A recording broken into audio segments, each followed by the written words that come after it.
데살로니가 전서 5장 23절에서 28절 말씀까지입니다.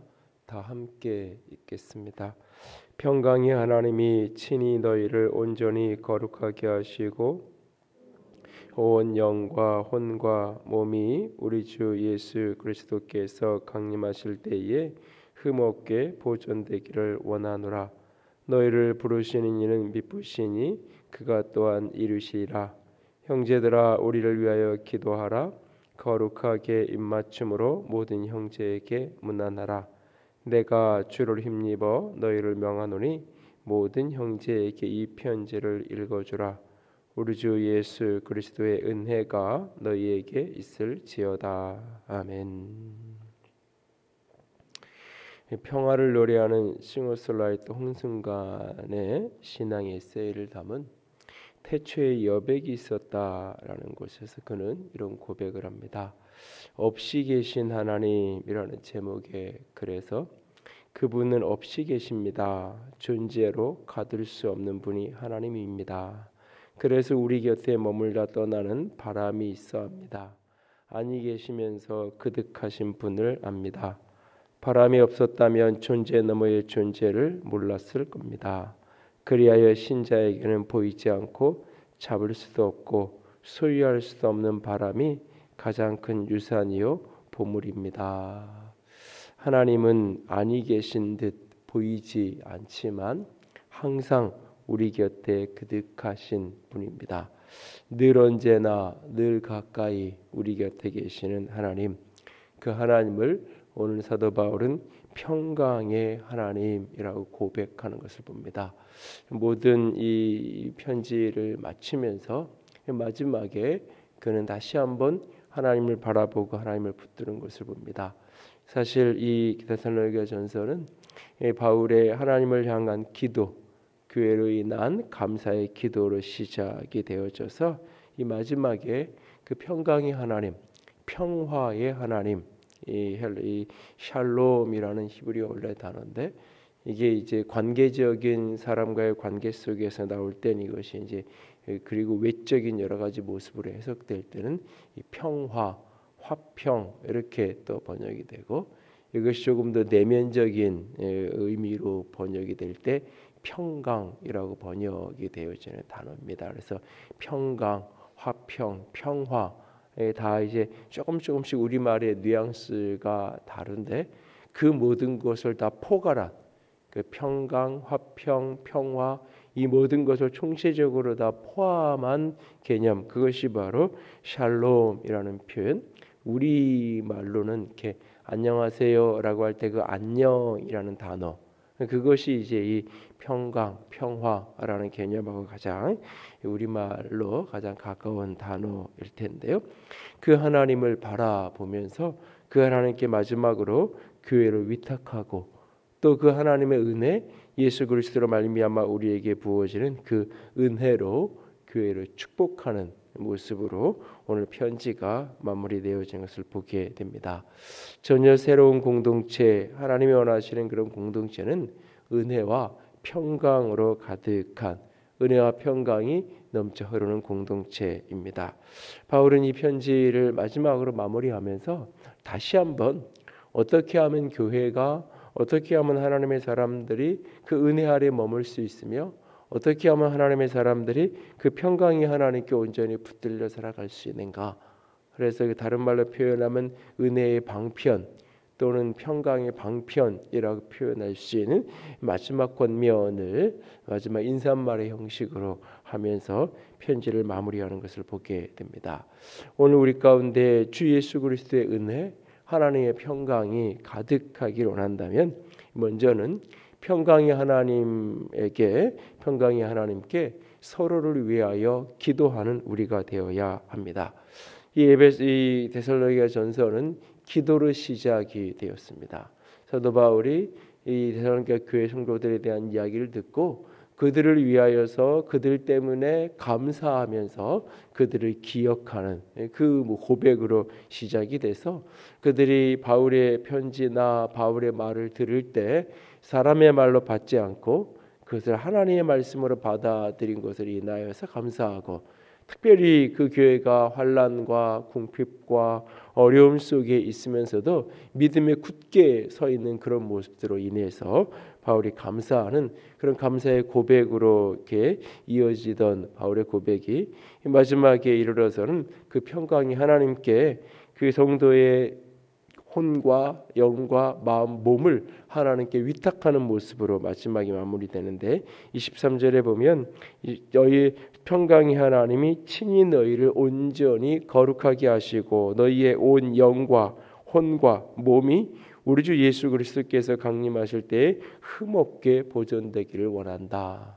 너희의 온 영과 혼과 몸이 예수님이 재림하시는 그날까지, 우리가 예수님을 다시 배우는 그날까지, 우리가 세상에서 우리의 생명을 다하고 주님 앞에 서는 그날까지 우리의 영과 혼과 몸이 하나님 앞에서 온전히 지켜지고 온전히 보존되어지기를 원한다.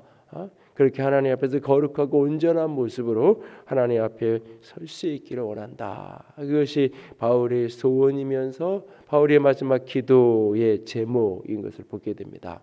여기에 이제 온 영과 혼과 몸이라고 말할 때, 이것은 이제 인간의 어떤 이렇게 여러 가지 요소들을 의미하는 건데, 이것을 이제 이 세 가지의 영과 혼, 이 혼이라고 말할 때 여기서는 지정의가 이루어지는 마음이라고 표현하면 되는데, 영과 마음과 육체, 몸, 이 세 가지로 사람이 이제 형성이 되어 있는 건데, 그러나 이것이 이렇게 각각 구별될 수 있는, 영을 따로 떼고 혼을 따로 떼고 몸을 따로 뗄 수 있는 어떤 것이 아니라, 이게 편의상 이것을 구분하지만 사실은 하나로 묶여져 있는, 이것이 이렇게 떼낸다는 것은 사실은 불가능한, 마치 사람의 몸이 이렇게 살이 있고 뼈가 있고 그 안에 혈관이 있고 뭐 이렇게 얘기할 때, 사람의 몸은 이 피부와 몸, 이 살과 그리고 뼈와 이 혈관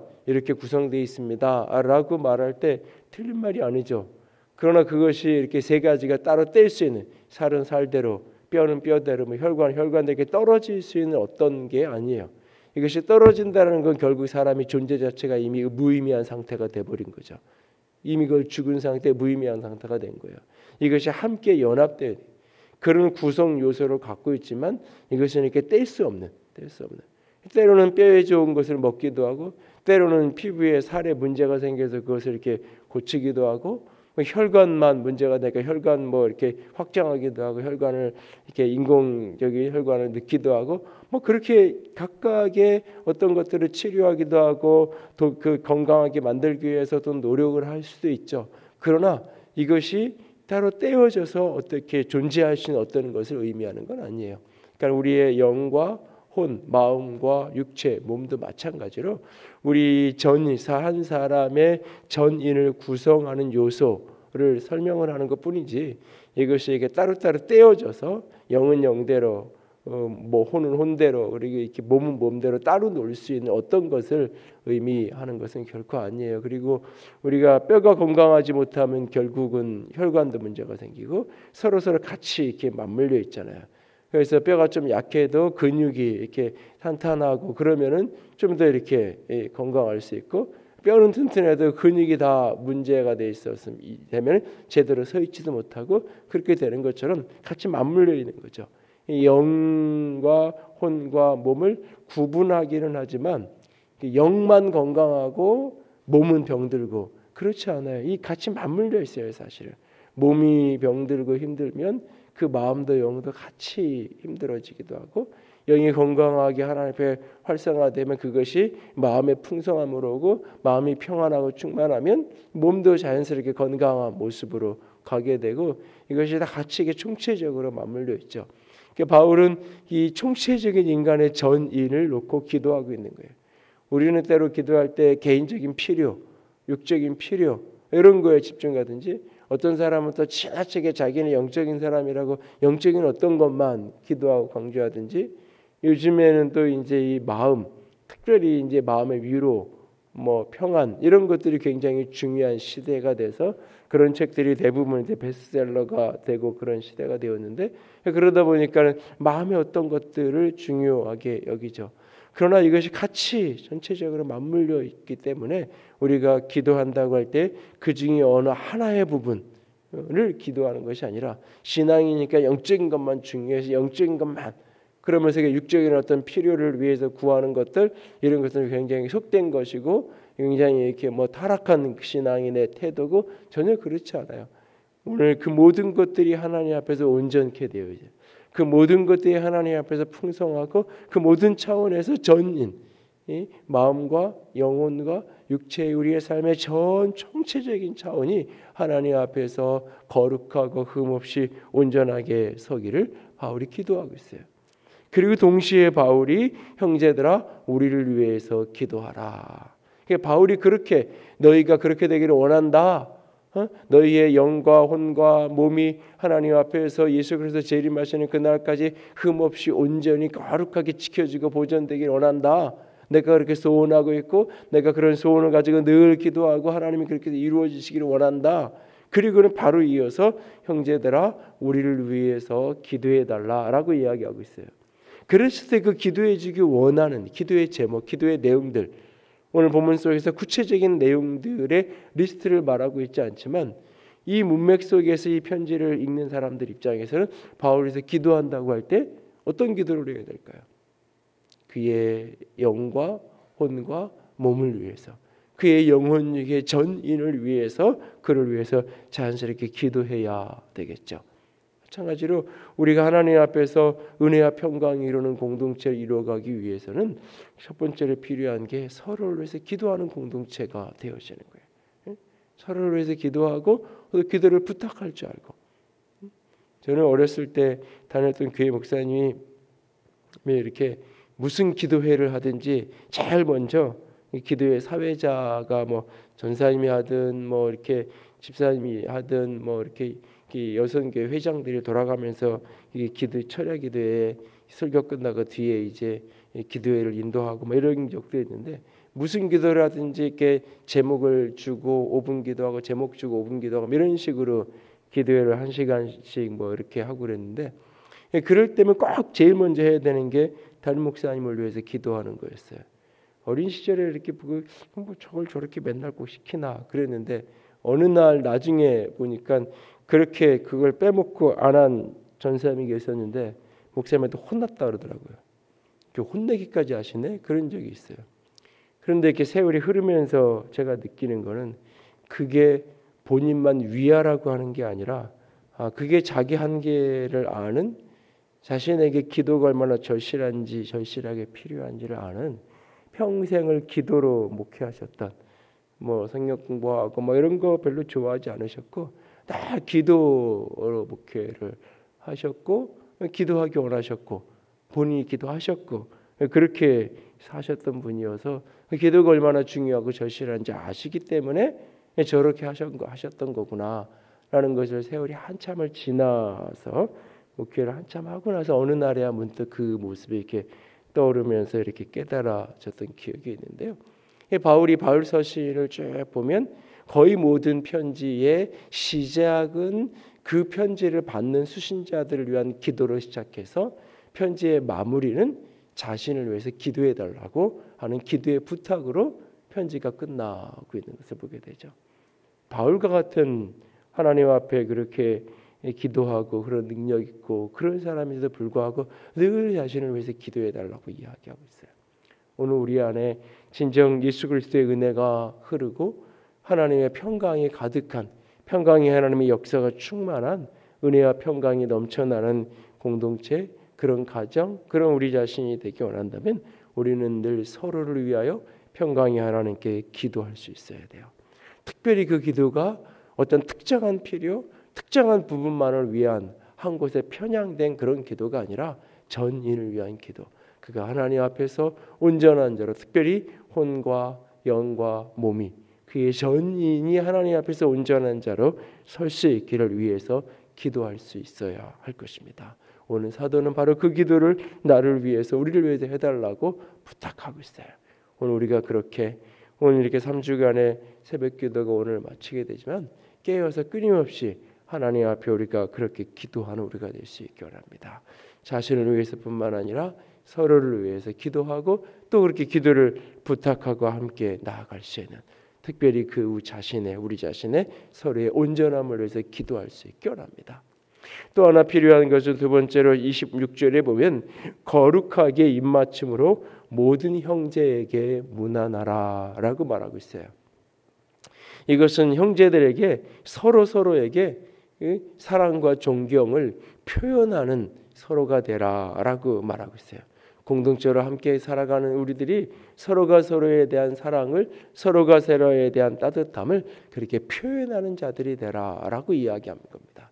여기에 거룩한 입맞춤으로, 요즘에도 이렇게 중동이나 이런 어떤 배경의 영화나 그런 어떤 장면들을 보면 이렇게 이 인사를 할 때 우리가 악수하는 정도의 인사를 그들이 얼굴을 비비는 그런 모습을 이렇게 인사를 하고, 우리가 악수하는 모습 정도로 서구의 어떤 사람들을 허그하고 이런 모습들이 자연스러운 그런 모습을 보죠. 거룩한 입맞춤이라고 표현할 때 그것은 당시의 문화적인 습관, 문화적인 배경 속에서 요즘에 이렇게 볼을 맞추면서 이렇게 비비면서 인사하는 그 정도의 모습을 이야기하는 거죠. 그러면서 서로를 문안하라라고 이야기하고 있어요. 여러분, 어찌 보면 교회를 향한 이렇게 성도들을 향한 편지인데 우리 생각에 서로 만나면 인사하는 거, 우리식으로 이렇게 쉽게 표현하면 너희들 만나면 악수하고 그렇게 서로 좀 이렇게 안부도 묻고 문안하라, 안부도 묻고 먼저 보는 사람이 좀 인사를 하고 그래라, 이런 이야기잖아요. 무슨 이렇게 편지를 쓰는데 뭐 이런 이렇게 진짜 교회를 위한 중요한 내용들을 쭉 편지를 쓰는데 마지막에 이런 얘기를 하나, 이게 뭐 중요하다고. 어찌 보면 그냥 바울이 내가 너희에게 문안한다 그러면서 이 다른 서신서에서는 이렇게 사람들 이름을 언급하죠.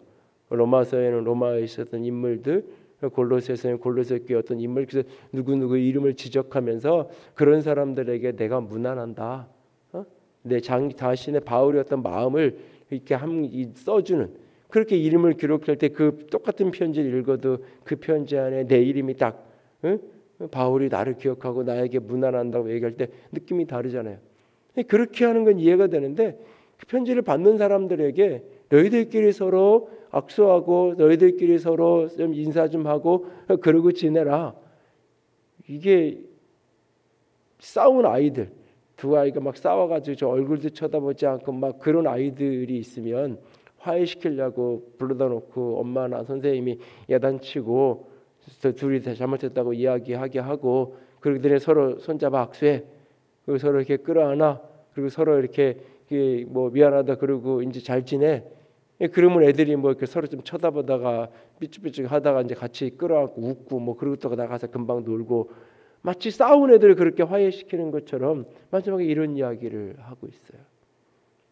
근데 데살로니가 교회는 싸우고 갈등하고 뭐 조금 미성숙함이 있어가지고 너무 빨리 재림이 올 것이고 예수님 오실 거다 이런 생각 속에 제대로 일하지 않고 규모 없이 행하고 뭐 그런 사람들은 있었지만, 공동체가 막 갈등하고 싸우고 그래서 서로 막 이렇게 막 원수져 있고 뭐 그런 분위기는 데살로니가서 어디에도 없잖아요. 그런데 이런 교회 성도들에게 이런 부탁을 하고 있어요. 마지막 거면 무슨 얘기냐면, 이게 당연한 것 같고 누구나 하는 것 같은데 사실은 잘 안 한다는 거예요. 그냥 그 공간 속에 우르르 모였다 우르르 가지, 때로는 그런 게 잘 안 돼 있어요. 사람이 함께 모이고 함께 만나지만, 함께 하는 것 같지만 마치 우리가 만원 버스에서 아침에 출근 시간에 지하철 그 사람 많은데 이렇게 같이 들어가 있으면서 그 때로는 뭐 5분 10분 한두 정거장이 되기도 하지만 때로는 뭐 1시간 이 끝에서 저 끝까지 1시간 넘짓을 같이 그 공간 속에 이렇게 가지만 서로 그냥 남남인, 그러게 늘 이렇게 똑같은 시간에 똑같은 버스나 전철을 타고 가다 보면 비슷하게 만나는 사람들이 있잖아요.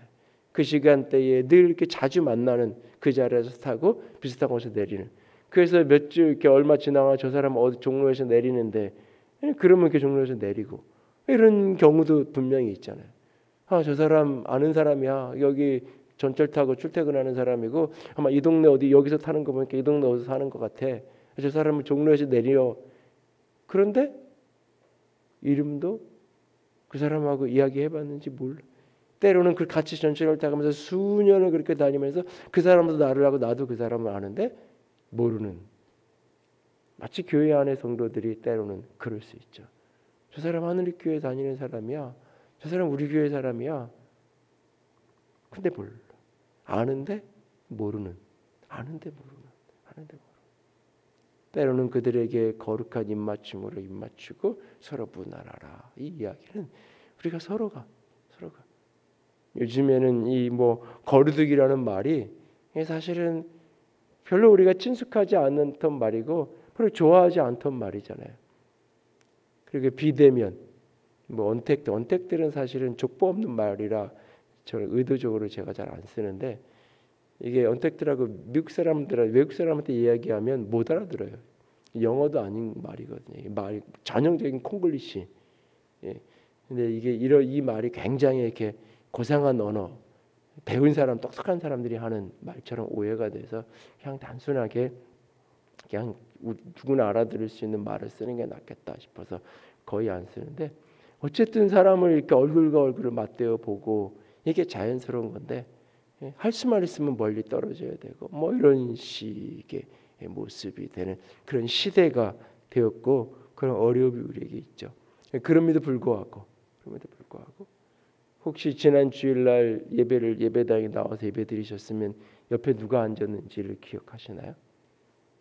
앞뒤에 누가 앉았었는지를 기억을 하시나요? 때로는 우리가 한 공간에서 같이 예배 드리고 같은 시간에 바로 옆에 앉아서 때로는 예배를 했는데도 그 사람이 누군지도 모르는 그냥 그 사람 있어. 우리 교회에 늘 그 자리에서 그 시간에 2부 예배 때 그 자리에서 늘 예배 드리는 분이 있어. 근데 누군지는 몰라. 우리에게 서로 무난하라고 이야기하고 있어요. 먼저 아는 척하고 먼저 우리가 눈을 맞추고 인사만 잘해도 인생의 많은 어려움을 극복할 수 있다고 이야기하잖아요. 인사만 잘해도 우리가 서로가 서로에게 그렇게 사랑과 존경을 표현하는 내가 누군가에게 먼저 말을 건네고 누군가에게 먼저 인사를 하고 누군가에게 먼저 자기소개를 하고 다짜고짜 당신 누구냐고 묻는 게 아니라 나부터 소개하는 거죠. 내가 그 사람을 모르면 그 사람도 나를 모르는 거예요, 사실. 그러니까 내가 누군지를 나를 소개하는 거예요. 그러니까 나를 먼저 그 사람에게 밝혀주고. 근데 많은 경우 나는 소개 안 하고 저 사람이 나를 다 알 거야 착각하고 상대방만 막 묻죠. 어떤 사람인지 누군지 어떻게 왔는지. 내가 보기에 저 사람 교회 처음 보는 사람, 우리 교회 처음 온 사람인 것 같으니까 막 물어요. 전화번호도 묻고 막 이름도 묻고. 근데 사실은 그 사람은 날 처음 보는 사람인데 처음 보는 사람이 교회에서 만났다고 그렇다고 명찰이나 달고 있어가지고 누군지 보면 알 수 있고 안내위원이구나. 저런 거 하는 저거가 직분이구나. 이런 것도 아닌데 막 대짜고짜 묻잖아요. 얼마나 무례한 그리고 상대방 입장에서 굉장히 말하기 힘든 자기소개부터 하는 거죠. 나는 누구고 어떤 사람이고 내 소개부터 하는 그리고는 묻는 거죠. 상대방의 전화번호를 묻고 싶으면 내 전화부터 주는 거고 상대방의 이름을 묻고 싶으면 내 이름부터 알려주는 거고 상대방의 가정 상황을 알고 싶으면 내 가정에 내 자녀들이 어떻게 되는지 먼저 이야기하는 거죠. 그게 문란하는 거예요. 나부터 얘기하는 거예요. 호구 조사하기 위해서 인구 센서스 하기 위해서 묻는 게 아니라면 관계를 맺기 위해서 묻는 거면 나를 먼저 내 얘기를 먼저 이렇게 하는 거예요. 그게 서로 무난하는 거죠. 인사하고 무난하고 그러면서 관계를 그러면서 성도와 성도 간의 타인에 대한 다른 사람에 대한 사랑과 존경과 존중을 자꾸 표현을 하는 거예요. 이게 은혜가 흐르는 공동체가 되는. 바울이 참 수많은 이야기를 하는데 마지막에 와서 이 이야기를 할까? 이게 뭐 그렇게 중요하다고 이런 이야기를 길지도 않은 편지 속에서 인사 좀 하라는 이야기를 대사로니가 교회 그렇게 인사도 안 하고 서로 이렇게 대면대면하고 그런 교회였나? 그런 고민을 본문을 보면서 해보게 됐어요.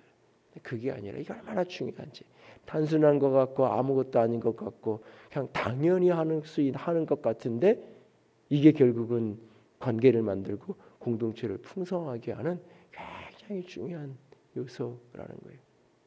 서로가 서로에게 그렇게 문안하고 존경을 표현하고, 그리고 이제 마지막으로 바울이 부탁하는 건 뭐냐면 이 편지를 읽어주라. 주변의 많은 사람들에게, 모든 형제에게 읽어주라. 특별히 이제 이 27절에는 이렇게 대명사가 바뀌어요. 다 복수형, 1인칭 복수형 우리라고 계속 쓰다가 이 부분에 와서는 1인칭 단수, 내가 너희에게 명하는데 이 편지를 읽어주라라고 이야기하고 있어요. 아마도 이제 여태까지는 바울이 불러주고 누군가가 받아 적고 필사로 옮겨졌고, 그리고 이제 마지막에 가서 마지막 끝에만 바울이 자기 친필로 마지막 권면을 한 문장 하고 이제 편지를 마치는 이런 형식이었을 것 같은데, 마지막으로 하는 부탁이 뭐냐면 이 편지를 읽어주라라는 거예요. 읽으라고 이야기하는 게 읽어주라. 서로가 서로에게 읽어주라.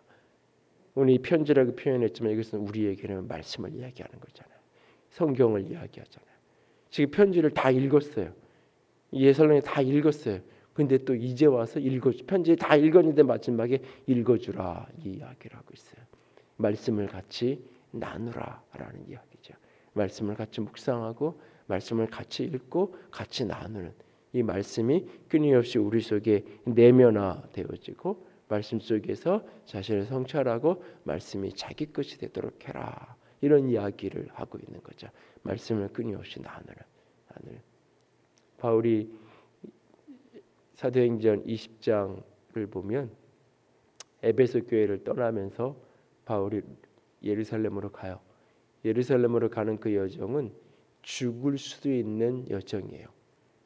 본인도 그런 느낌을 가졌고, 기도하는 예언자도 아가보 선지자도 가면은 감옥에 갇히게 될 거고 생명의 위기를 맞을 것을 예언하고 있고, 본인도 내적으로 그런 느낌이 있고, 온 교회 에베소 교회 장로님들을 비롯해서 모든 교인들이 바울을 가지 말라고 말려요. 그런데 저 깊은 그 성령이 그래도 이 길이 내가 가야 될 사명의 길이라고 말씀하세요. 고난의 길이고 죽음의 위험이 있는 길이지만, 그러니까 피하라는 게 아니라 그럼에도 불구하고 그 길이 내가 가야 될 길이라는 거예요. 그래서 그는 내가 이 사명을 감당하기 위해서, 이 복음을 전하기 위해서 나의 생명을 조금도 귀한 것으로 여기지 않는다. 이것은 그냥 편안할 때 해보는 이야기가 아니에요. 지금 사지를 향해서 떠나가면서 하는 믿음의 고백을 그가 하고 있는 거예요. 그렇게 떠나가. 그러니까 그 에베소 교회에 바울이 거의 유일하게 가장 길게 목회했던 3년을 머물면서 도란노선에서 말씀을 가리키며, 바울이 대부분 짧게 데살로니가 교회는 3주 근데 제일 길게 목회했던 교회가 에베소 교회예요. 그것을 떠나는 그 바울을 보면서 그 교인들이 마음이 어떻겠어요? 하나님이 이끄심을 따라가는 거기에 막을 수는 없는데 마음이 마장 박칠 수 없잖아요. 사명을 따라가는 거는 좋은데 이해가 되는데 그 길이 죽음일 수도 있는 길인데, 그게 얼마나 마음이 이렇게 이중적이겠어요. 온 교회가 울고 막 이렇게 그런 분위기. 그때 바울이 그 교회를 그렇게 자기에게 깊은 사랑을 표현하고 자기를 향한 사랑의 눈물을 흘리고 있는 그 남겨진 교회를 위해서 그 교회를 위탁하고 맡기는데, 자기 대신 좋은 목회자를 세워서 맡기는 게 아니에요. 그 교회의 어떤 세력자, 어떤 유력한 사람에게 당신이 이 교회를 책임지라고 부탁하고 맡기는 게 아니에요. 성경은 이렇게 얘기해요. 은혜의 말씀에 내가 너희를 부탁한다. 그리고 은혜의 말씀이 너희를 굳건하게, 너희를 견고하게, 너희를 붙들어 줄 것이다 라고 바울이 그런 고백을 하죠. 너무너무나 사랑하는 그들을 떠나가면서 그들을 남겨주고 떠나가는 그 마음, 바울의 마음도 어떻겠어요? 이게 어쩌면 평생 마지막, 다시 되돌아올 수 없는, 어쩌면 편지로조차도 교제할 수 없는 마지막 길일 수도 있는데, 실제로 바울은 그 길로 가서 예루살렘에서 암살의 위험을 당하기도 하고, 결국은 감옥에 들어가서 길게는 5년의 옥고를 치르고 예루살렘 그 로마로 압송이 되고, 거기서 또 수년의 옥고를 치르고 이런 기간을 바울이 보내게 되잖아요. 그런데 그렇게 떠나가는 바울이 남겨진 교회를 부탁하는데 누구에게 부탁하냐면 은혜의 말씀에게 내가 부탁한다라고 말하고 있어요. 은혜의 말씀. 결국 교회를 세우고 공동체를 세우고 그리스도인을 세워가는 게 무엇이냐? 은혜의 말씀. 하나님의 말씀이 우리를 세워가 우리를 지켜가는 거예요. 그래서 바울이 마지막 순간에도 친필로 여태까지는 다 이렇게 옆에서 이렇게 불러주고 구술을 하고 받아줬고 그렇게 편지를 썼는데 이제는 마지막 한 줄은 내가 쓸게. 그렇게 쓰는 거예요. 자신의 친필로. 근데 그 내용이 뭐냐? 이 편지를 읽어주라. 너희들만 갖고 우리가 바울의 편지를 받았어. 우리 교회는 바울의 친필 편지가 있어. 그거 자랑하고 떠들고 이런 얘기 아니라 이 편지를 읽어주라. 너도 읽고 또 읽고 또 읽고 또 읽어주고 읽어주다가 내가 묵상이 되잖아요. 그러면서 말씀이 내면화되어지고 말씀이 너희를 세워갈 거기 때문에 바울이 그런 부탁을 하고 있죠. 오늘 하나님의 교회가 그리고 여러분의 가정이 우리가 머무는 곳이 전혀 새로운 공동체, 진정 주님이 원하시는 아름다운 공동체가 되기 원합니다. 그 공동체의 마지막 가장 모습은 공동체 안에 하나님의 은혜가 하나님의 평강이 있어야 돼요. 공동체의 주인은 평강이 하나님이시고 공동체 위에는 늘 예수 그리스도의 은혜가 넘쳐나야 돼요. 그러기 위해서 마지막으로 부탁합니다. 형제들을 위해 서로를 위해 기도하는 자가 되십시오. 서로를 거룩한 입맞춤으로 문안하며 서로에게 사랑과 존경을 먼저 표현하는 여러분이 되십시오. 그리고 끊임없이 말씀을 읽어주고 또 읽고 말씀을 묵상하고 내면화하고 말씀을 듣는 저와 여러분이 될 수 있기를 주님의 이름으로 부탁을 드립니다. 함께 찬양합니다. 당신은 시간을 뚫고 이 땅 가운데 오셨네. 우리 없는 하늘 원치 않아 우리 삶에 오셨네. 우리 가운데 함께하기 위해서 찾아오신 주님을 기억하고 바라보면서 오늘 우리가 어떠한 공동체를 이루고 어떠한 교회를 이루고 살아가든지 우리 가운데 함께하시는 주님을 다시 한번 바라볼 수 있기를 원합니다. 함께 찬양합니다. 당신은 시간을 뚫고 이 땅 가운데 오셨네.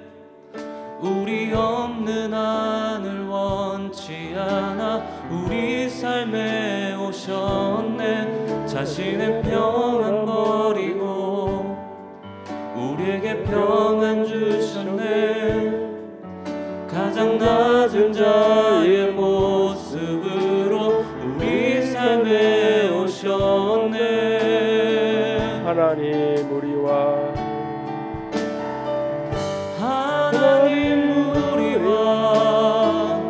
영원히 함께 하시네.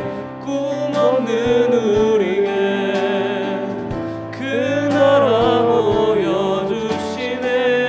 연약한 자들의 친구가 되어주시고 힘없는 우리의 인생을 위로하시네. 하나님 우리와